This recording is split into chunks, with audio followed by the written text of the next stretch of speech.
Hello मेरे प्यारे बच्चों, कैसे हो? बढ़िया होगे और उम्मीद कर रहे हैं कि अच्छे से पढ़ाई कर रहे होगे। और कम हो रहा है, पेपर का जो समय है बहुत नज़दीक आ रहा है, तो उम्मीद करते हैं कि आपकी पढ़ाई भी इसमें तेजी से अपना समय और बढ़ा रही होगी और समय आप लगा रहे होंगे और अच्छे से तैयारी करते रहिएगा। इसी क्रम में आपको एक नए प्रश्न से मिलवाते हैं। बहुत अच्छा प्रश्न है, सुंदर प्रश्न है। बिंदु आवेश के कारण वैद्युत विभव। अब बेटा इस प्रश्न में आपको ये पता करना है कि किसी बिंदु पर एक आवेश रखा हुआ है और उसके कारण विभव की वैल्यू क्या होगी। तो इसका मतलब ये है कि और इस O बिंदु पर एक आवेश रख दिया मैंने, प्लस Q कूलाम का आवेश, प्लस Q कूलाम के आवेश को रख दिया। अब प्लस Q कूलाम के आवेश से, प्लस Q कूलाम के आवेश से स्मॉल r दूरी पर एक बिंदु मान लिया है P, स्मॉल r दूरी पर, स्मॉल r दूरी पर बेटा एक परीक्षण आवेश आ रहा है अनंत से। ये परीक्षण आवेश आ रहा है। अब ये प्लस Q आवेश है तो बल रेखाएं जो जाएंगी प्लस आवेश से ऐसे जा रही है। ये हो गई इसके वैद्युत क्षेत्र की दिशा। इस वैद्युत क्षेत्र के भीतर भी हमारे पास दो बिंदु हैं, एक बिंदु A है और एक बिंदु B है। और जो परीक्षण आवेश है वो बिंदु B पर स्थित है और बिंदु V की जो दूरी है वो हमने मानी है x। फिर से समझ लीजिए, बिंदु आवेश का मतलब है एक बिंदु पर प्लस Q आवेश रखा है, यहां से स्मॉल r दूरी पर एक बिंदु P है जहां पर हमें विभव का मान निकालना है। लेकिन अनंत से एक परीक्षण आवेश आ रहा है वैद्युत क्षेत्र के भीतर और वो कहां पर आ पाया है? बिंदु B पर, जिसकी बिंदु O से जो दूरी है वो x है और बिंदु B से A तक की दूरी को हमने मान लिया है dx है। कितना है? dx। अब dx दूरी जो है यहां से यहां तक का, हम पहले तो ये पता करना है कि इस जब एक आवेश यहां रखा है और एक आवेश यहां पर बिंदु B पर, तो दोनों के बीच कितना बल कार्य करेगा।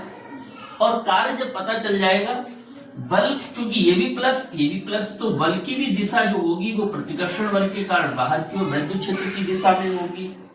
तो बेटा इसकी पहले भाषा ये हुई कि माना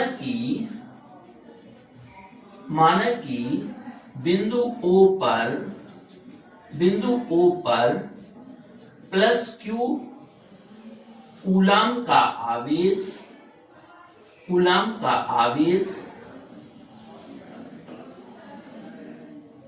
रखा है।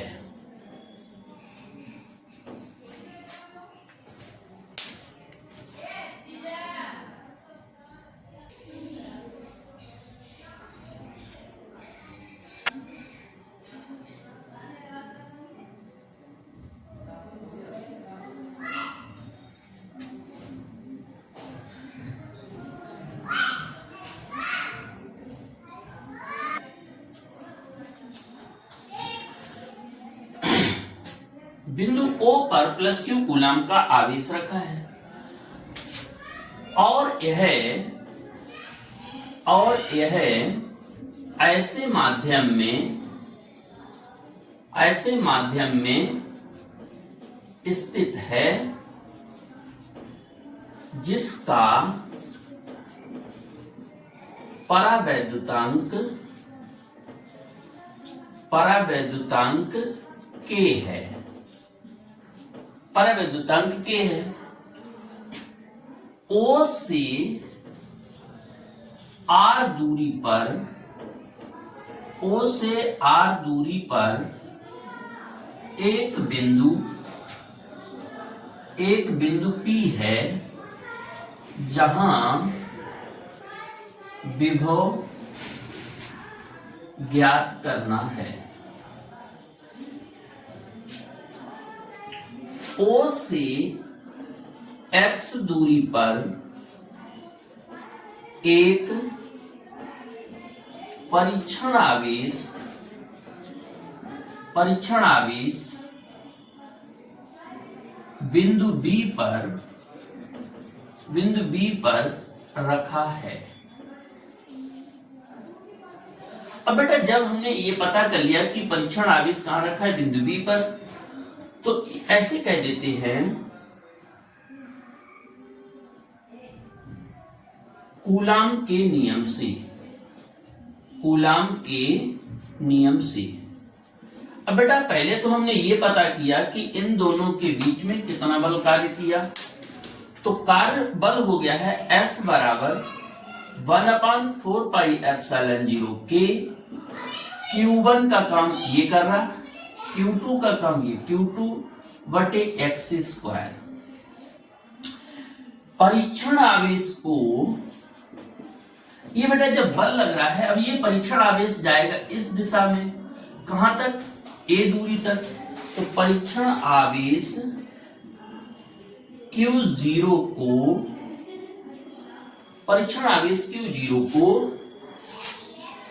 a तक, परीक्षण आवेश को dx दूरी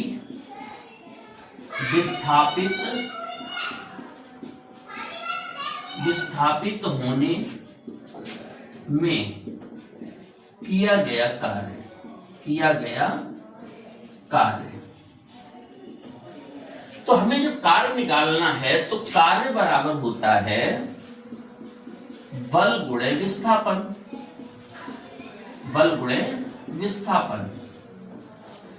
अब बेटा कार्य कितना, थोड़ा सा विस्थापन हुआ है, तो dw हो गया थोड़ा सा कार्य, बल हो गया F और विस्थापन हो गया है माइनस dx।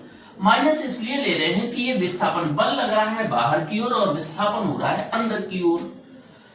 dw बराबर 1/4 पाई एप्सिलॉन 0 के Q0 बटे x स्क्वायर इंटू में माइनस का dx। ये हमारे पास कार्य पता चल गया।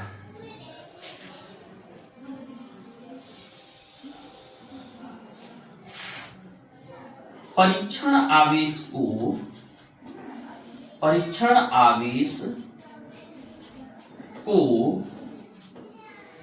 अनंत से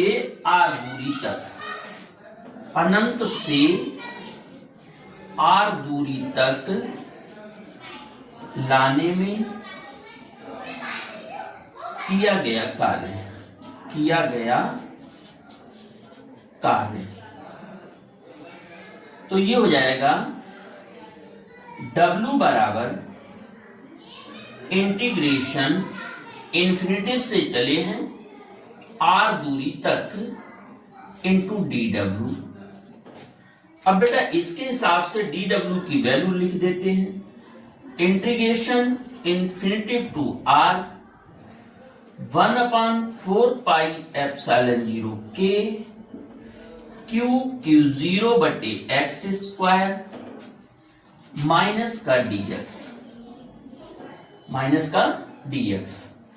यहीं से W बराबर, अब जो डिफरेंशियल फॉर्म dx के साथ लगा हुआ है ये, तो इसी पद को रोकना है, शेष बाहर कर दिया, माइनस का 1/4 पाई एप्सिलॉन 0 के Q0 integration infinitive to r, और x को ऊपर बुलाएंगे तो x की पावर -2 हो जाएगा इनटू में dx।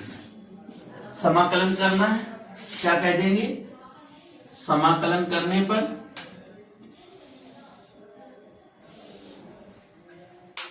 समाकलन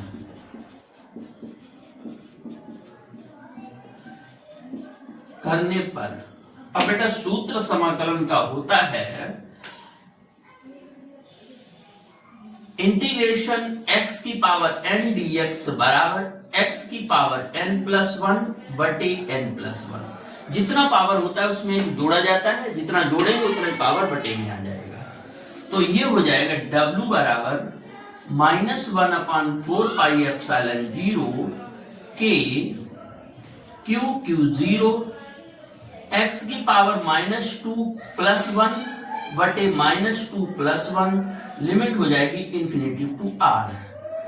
w बराबर -1/4 pi epsilon 0 k q q0, और ये जो -1 बचेगा उसे मैंने कर दिया x की पावर -1 बटे -1 इंफिनिटी टू r। बेटा मैं इसी में आगे इसी क्रम में बढ़ा देंगे, आप लोग नई लाइन से स्टार्ट कर लेना। -1/4 pi epsilon 0 k q q0। अब ये जो माइनस में बाहर कर दूं तो यहां हो जाएगा प्लस। ये प्लस क्यों आया है? क्योंकि ये वाला माइनस जब बाहर कर देंगे और ये बचेगा आपके पास 1/x infinity to r। w बराबर 1/4 pi epsilon 0 k q q0। पहले अपर लिमिट लगाई जाती है और माइनस चिन्ह लगा के लोअर लिमिट, तो x के स्थान पर ये आ गया 1/r माइनस 1/इंफिनिटी। बेटा चूंकि 1/इंफिनिटी की वैल्यू होती है 0, तो w बराबर आ जाएगा 1/4 pi epsilon 0 k q q0 बटे r। अभी बेटा ये जो है हमारा निकला है कार्य, और हमसे पूछा क्या गया है? पूछा गया है विभव। तो विभव की परिभाषा क्या है? विभव v बराबर होता है w बटे q 0, w बटे q 0। अब ये वैल्यू जब लिख देंगे तो ये आ जाएगा 1/4 pi epsilon 0 k q q0 बटे r। ये तो w की वैल्यू मैंने लिख दी, और बटे में क्या लिखा है q0, तो q0 लिख दिया। q0 से q0 खत्म हो गया, बचेगा क्या मेरे पास? v बराबर 1/4 पाई एप्सिलॉन 0 k q बटे r। ये आपका हुआ बिंदु आवेश के कारण वैद्युत विभव। उम्मीद करते हैं बच्चों आपको ये समझ में आया होगा। आइए चलते हैं हम आपके लिए एक दूसरे प्रश्न की ओर। उम्मीद करते हैं बच्चों ये आपको डेरिवेशन अच्छा लगेगा। बहुत अच्छा है, बहुत सुंदर डेरिवेशन, बहुत परीक्षा की दृश्य आने वाला, और इसको आप कंप्लीट कर लीजिए। तो मेरे प्यारे बच्चों, दूसरा हमारा प्रश्न ये है कि वैद्युत क्षेत्र की तीव्रता और विभव प्रवणता में क्या संबंध होता है। और परीक्षा की दृष्टि से इस चैप्टर से अगर इंपॉर्टेंट क्वेश्चनों में गिना जाए तो ये भी प्रश्न आपके लिए बहुत पूछा गया है, लगभग हर अनसॉल्व में आपको मिलेगा। तो इसमें भी हम आपको ये समझा रहे हैं कि एक बिंदु है O जहां +q आवेश रखा हुआ है, और यहां से ये रही हमारे वैद्युत क्षेत्र की दिशा। वैद्युत क्षेत्र की दिशा में दो बिंदु ले लिए गए, दो बिंदु हो गए हमारे A और B। A और B दो बिंदु हो गए। इन दोनों बिंदुओं के जो बीच की दूरी है वो हो गई है dx, और जो बल लग रहा है यहां पर प्लस परीक्षण आवेश रखा है, तो ये बल हो गया है F इसके भीतर। फिर से समझ लेते हैं कि एक +q आवेश है जो बिंदु O पर रखा हुआ है। वैद्युत क्षेत्र की ये दिशा हो गई E। इस वैद्युत क्षेत्र में ही दो बिंदु हैं A और B। A और B के बीच की जो दूरी है हमने मान ली है dx। अब बेटा यहां से हम ऐसा भी कह सकते हैं कि इस बिंदु पर विभव हो गया V1 और इस बिंदु पर विभव हो गया है V2, अथवा ये कह दें कि इस बिंदु पर विभव हो गया है V, अथवा इस पर B कह दो, इस पर B प्लस dV कह दो, एक ही बात है। अब हम सबसे पहले ये पता करते हैं कि इस परीक्षण आवेश के कारण कितना बल लगेगा। तो वो तो हो जाएगा, इसके मैंने दो पार्ट्स कर दिए। भाषा ये हो गई कि माना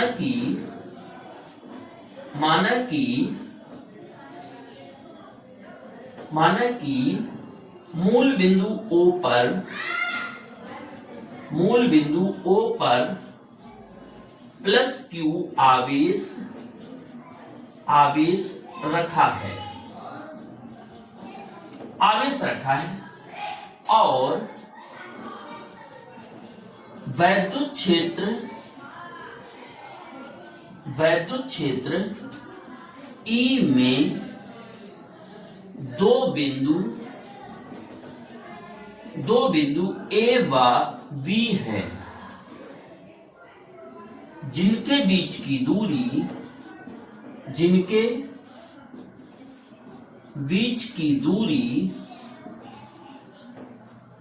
dx है। बीच की दूरी कितनी है? dx। और बिंदु B पर परीक्षण आवेश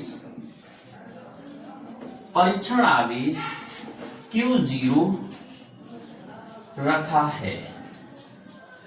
परीक्षण आवेश Q0 रखा है। अब हम ये जानकारी चाहते हैं कि परीक्षण आवेश पर कितना बल कार्य करेगा, तो मैंने ये लिख दिया है परीक्षण आवेश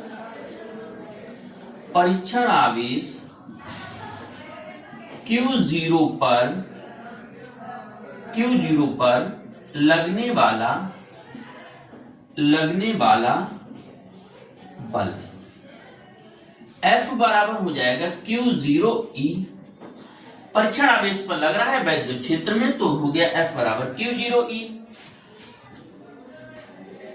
तो अब बेटा यहां से जब हमें बल पता चल गया और हमें निकालना है कार्य, तो क्या कह देते? परीक्षण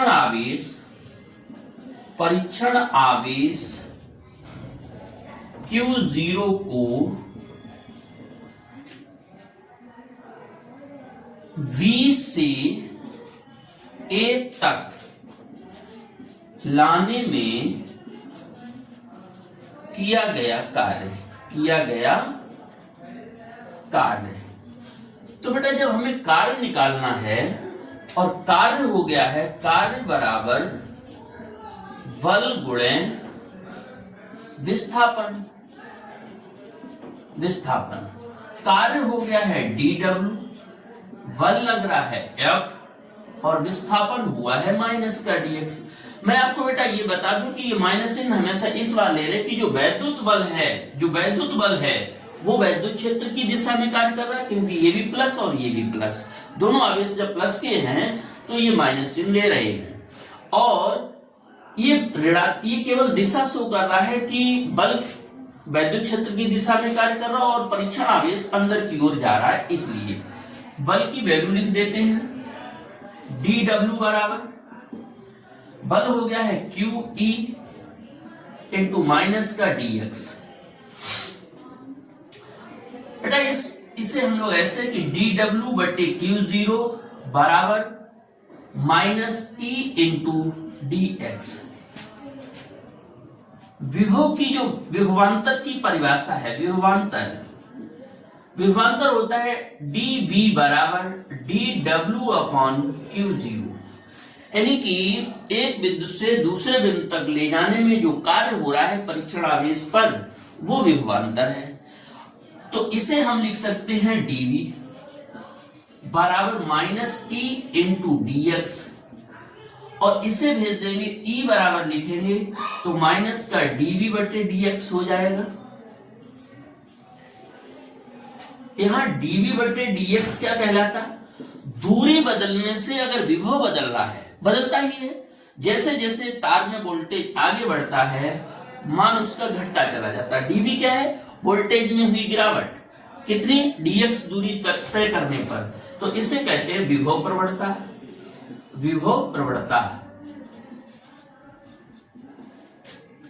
यहां पे बेटा हम इसको भी ये बता दे रहे आपको, परिभाषा ऐसे भी लिख सकते हैं, विभव प्रवणता की परिभाषा ये हो जाएगी हमारी, हाँ, दूरी परिवर्तन के सापेक्ष विभव परिवर्तन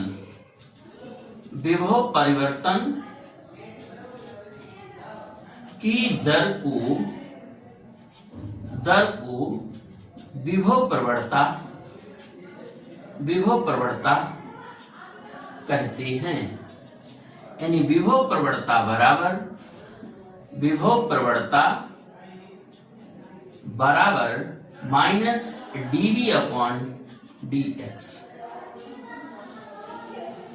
मात्रक इसका रहेगा v का हो गया वोल्ट और rx दूरी है वोल्ट प्रति मीटर। और बेटा इसके हिसाब से लिख सकते हैं वैद्युत क्षेत्र की तीव्रता विभव प्रवणता के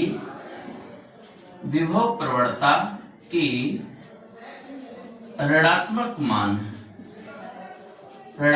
मान के बराबर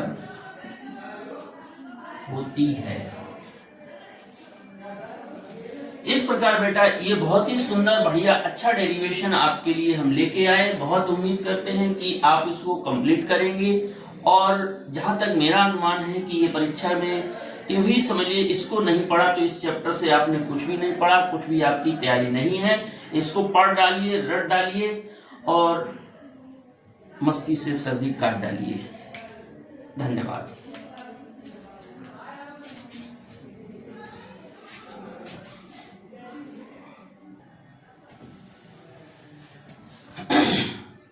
तो बच्चों आपके लिए ये हम इसी पार्ट का एक और बढ़िया सा क्वेश्चन लेके आए हैं। ये प्रश्न है हमारा वैद्युत क्षेत्र में वैद्युत द्विध्रुव की स्थितिज ऊर्जा। इसको बताने से पहले बच्चों हम आपको ये बता दें कि इस पार्ट से आपको मोस्टली इस पार्ट से जो चीजें तैयार करनी है विभव वाले पार्ट से। सबसे पहले तो आपको बिंदु आवेश के कारण विभव मालूम होना चाहिए। उसके बाद हम आपके लिए विभव प्रवणता का जो डेरिवेशन है, विभव प्रवणता और तीव्रता का संबंध। दूसरा यह है कि वैद्युत विभव यानी वैद्युत क्षेत्र में वैद्युत द्विध्रुव को घुमाने में कितना कार्य करना पड़ेगा, जिसका डेरिवेशन हमारे उपलब्ध है।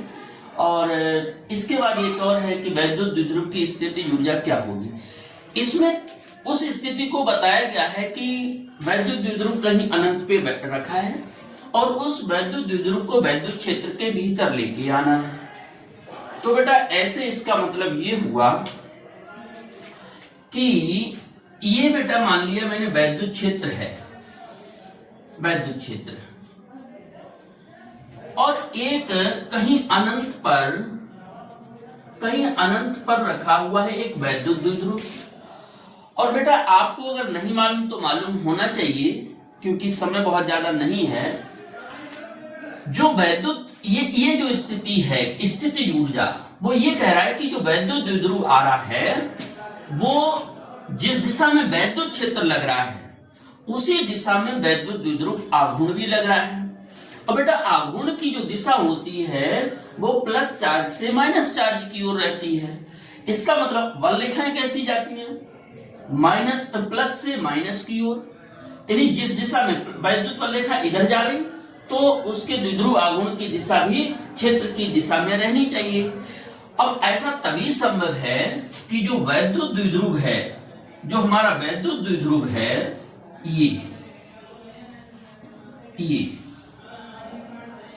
वैद्युत द्विध्रुव है AB, और वो कैसे आना चाहिए ऐसे कि अब बेटा जैसे मान लो सपोज दैट कि अगर हम इसको निगेटिव चार्ज दे देंगे, इसको पॉजिटिव दे देंगे, तो हमारा जो द्विध्रुव आघूर्ण वो तो इधर जाने लगेगा। इसका मतलब ये गलत तरीका हो गया। तो गलत नहीं करना है, क्या करना है कि सही की दिशा ये है कि ऋण से धन की ओर। तो ऋण का चार्ज इधर हो गया और प्लस का चार्ज इधर हो गया, ये हमारा द्विध्रुव हो गया। अब बेटा जब ये द्विध्रुव आया है क्षेत्र के भीतर, ऐसे आ रहा है, ऐसे, ये हमारा माइनस चार्ज हो गया, ये प्लस चार्ज हो गया, और ऐसे आ रहा है। और ऐसे आएगा तो इस वैद्युत क्षेत्र के भीतर जो प्लस चार्ज है वो यहां पर आके रुक गया और माइनस चार्ज इतनी 2l दूरी अधिक तय कर रहा है, 2l। तो इसका मतलब यहां से यहां तक की जो दूरी होगी वो इस माइनस चार्ज ने ज्यादा तय की है। और जो माइनस चार्ज ने ज्यादा तय की है तो इसका इस प्लस माइनस के कारण जो बल हो गया है वो माइनस क्यू ई, प्लस के कारण हो गया प्लस क्यू ई, लेकिन ये तो यहां रुक गया। इस वाले बल ने 2l दूरी के कारण यानी वैद्युत क्षेत्र में ये जो आवेश था उसने ज्यादा दूरी तय कर ली, तो जो कार्य होगा वो इस वाले बल के द्वारा निकाला जाएगा। तो ऐसे कह देते हैं, माना कि एक समान वैद्युत क्षेत्र में, एक समान वैद्युत क्षेत्र E में एक वैद्युत द्विध्रुव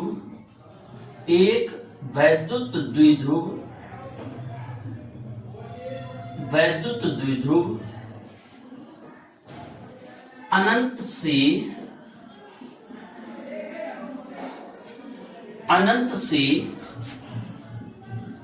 लाया जाता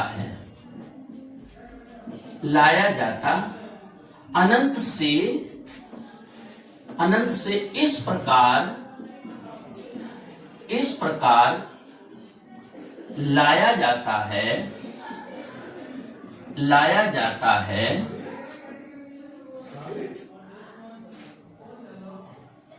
इस प्रकार लाया जाता है कि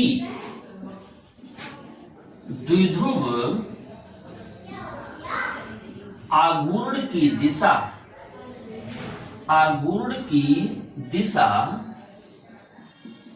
वैद्युत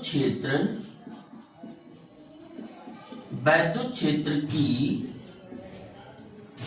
दिशा में रहे।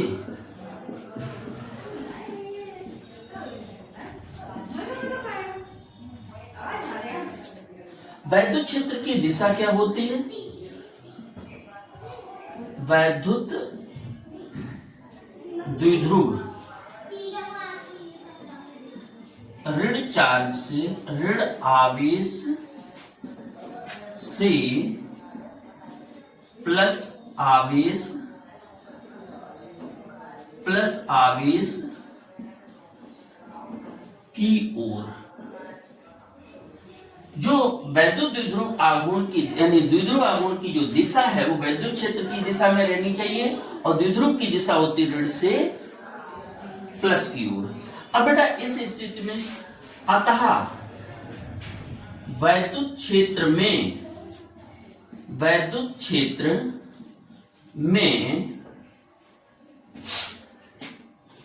प्लस क्यू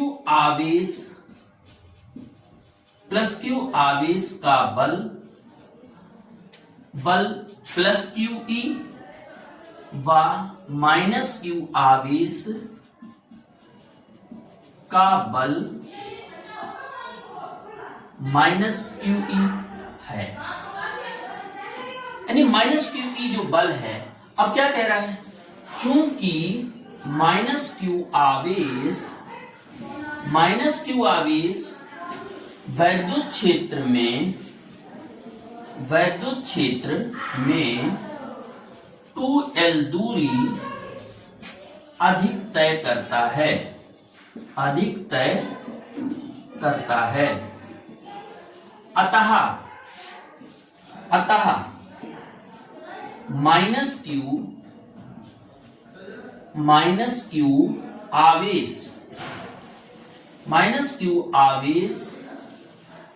आवेश द्वारा किया गया कार्य। तो आवेश कार्य किसने किया है? कार्य किया है माइनस क्यू आवेश के द्वारा हुआ है। तो कार्य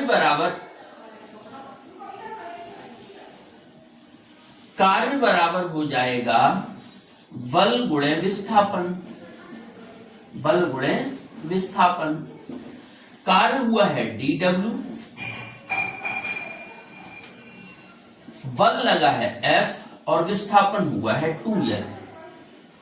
dw बराबर minus Q E into 2l,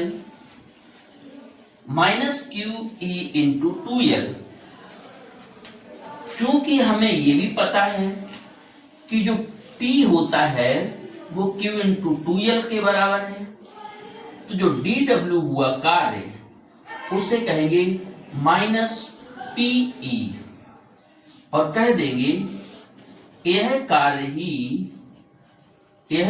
ही स्थितिज ऊर्जा है, स्थितिज ऊर्जा है।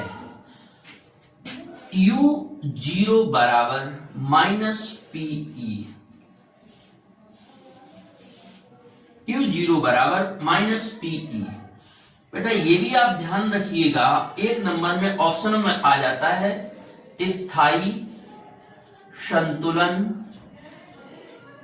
की अवस्था में स्थितिज ऊर्जा,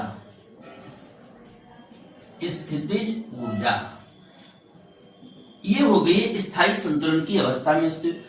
अब द्विध्रुव को थीटा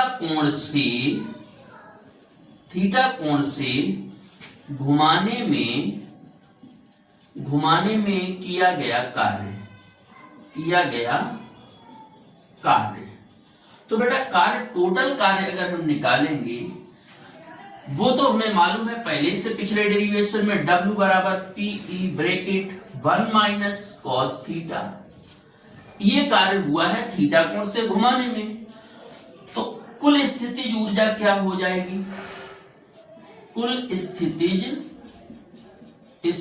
ऊर्जा, बेटा ये समझ लीजिएगा कि इस शब्द का ये मतलब कहने के हुआ कि वैद्युत द्विध्रुव में आया भी है, और अगर वो इस दिशा में ऐसे आया तो उसकी स्थितिज ऊर्जा इतनी होगी। स्थायी संतुलन इसलिए कह रहा हूं कि यही इसकी स्थिति है, जिस दिशा में वैद्युत क्षेत्र उसी दिशा में द्विध्रुव आघूर्ण। अगर बाई चांस अनंत से आया है लेकिन किसी कोण पर झुका हुआ है, तो वो ऐसा कार्य हो जाएगा, क्योंकि ये कार्य घुमा देगा, द्विध्रुव को घुमाने के लिए हुआ है।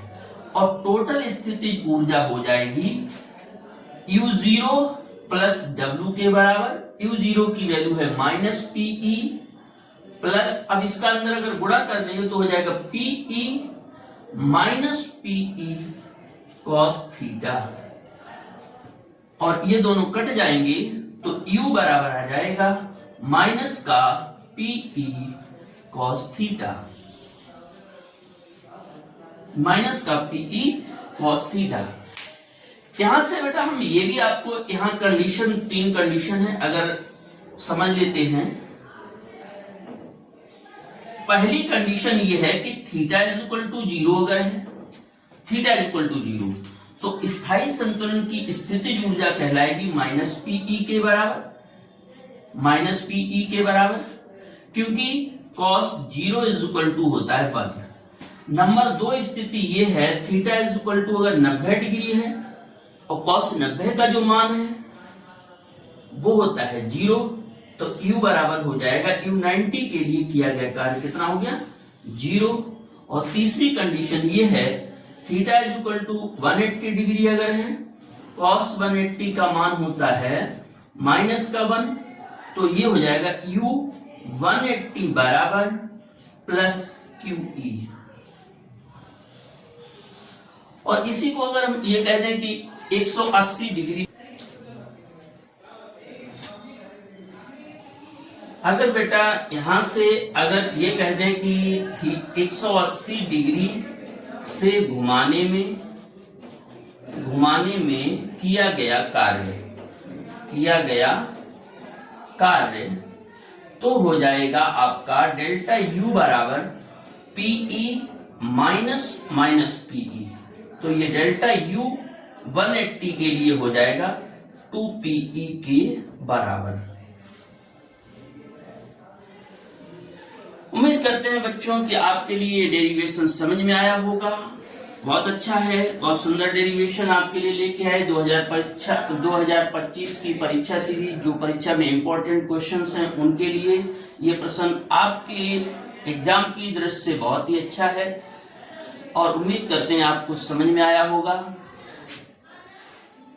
बच्चों, अगर हमारी वीडियो, हमारे जो सीरीज चल रही है उसमें आपका सहयोग बहुत ही आवश्यक है। आप हमारे लिए सहयोग बनाए रखिएगा, क्योंकि हम आपके लिए मेहनत करके जो प्रश्न लाते हैं वो परीक्षा की दृष्टि से बहुत ही महत्वपूर्ण है, और कर रहा हूं तो आपके सहयोग की बहुत ही आवश्यकता है।